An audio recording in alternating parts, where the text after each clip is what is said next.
warahmatullahi wabarakatuh. Halo semua, perkenalkan saya Sri Mulyani dari kelas 12 Akuntansi 3. Di sini saya akan mempresentasikan salah satu tugas akuntansi keuangan terkait tentang pengertian utang dan jenis-jenis utang.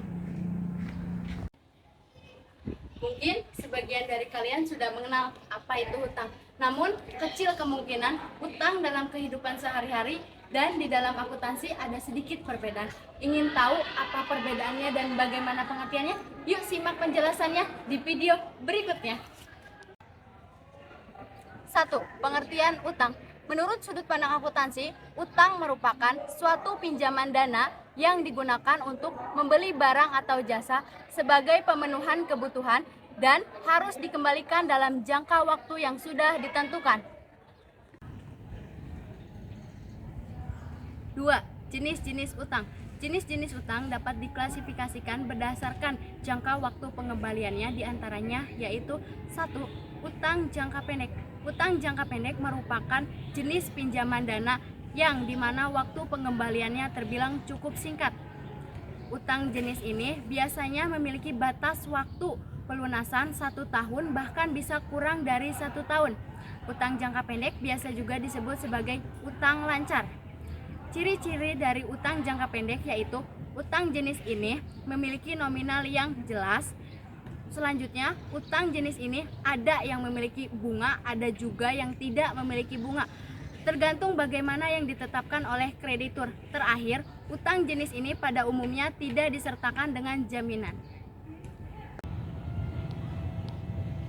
Selain memiliki ciri-ciri, ada pun beberapa jenis-jenis utang jangka pendek diantaranya. Yang pertama, utang wesel. Utang wesel merupakan pinjaman dana yang dilakukan oleh seseorang atau perusahaan dengan menggunakan bukti secara tertulis, yaitu surat wesel. Yang kedua, utang dagang. Utang dagang merupakan pinjaman uang yang dimana waktu pengembaliannya terbilang singkat. Yang ketiga, dividen. Dividen merupakan utang yang diberikan untuk investor. Investor tersebut merupakan seseorang yang modalnya dihutangi untuk kebutuhan perusahaan. Sistem pelunasannya yaitu berupa pembagian keuntungan. Selanjutnya, jenis utang yang kedua yaitu utang jangka panjang. Utang jangka panjang merupakan pinjaman dana yang dimana waktu pengembaliannya terbilang cukup lama.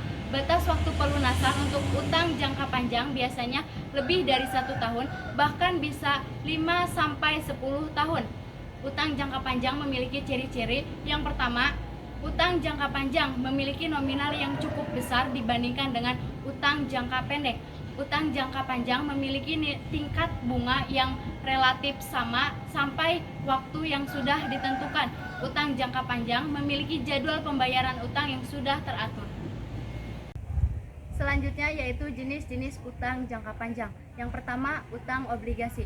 Obligasi merupakan surat berharga yang diterbitkan oleh perusahaan untuk menarik dana dari investor. Perusahaan yang menerbitkan obligasi harus dapat membayar bunga yang tercantum di dalam surat berharga tersebut. Dan setelah jatuh tempo, obligasi harus dibayar secara utuh. Kedua, utang bank. Utang bank merupakan utang jangka panjang yang diterbitkan oleh bank. Utang ini bisa berupa pinjaman jangka panjang, overdraft, atau kredit jangka panjang yang semuanya bisa digunakan untuk membiayai proyek jangka panjang. Dalam beberapa kasus, utang bank memiliki pembayaran tingkat bunga yang lebih tinggi dibandingkan utang obligasi. 3. Utang hipotek. Utang hipotek merupakan utang jangka panjang yang diterbitkan oleh lembaga keuangan untuk membiayai properti. Dalam hal ini, properti tersebut menjadi jaminan untuk utang. Dalam beberapa kasus, utang hipotek memiliki pelunasan dengan jangka waktu yang cukup lama, dan pada umumnya utang hipotek memiliki pembayaran bunga yang cukup kecil dibandingkan dengan utang bank.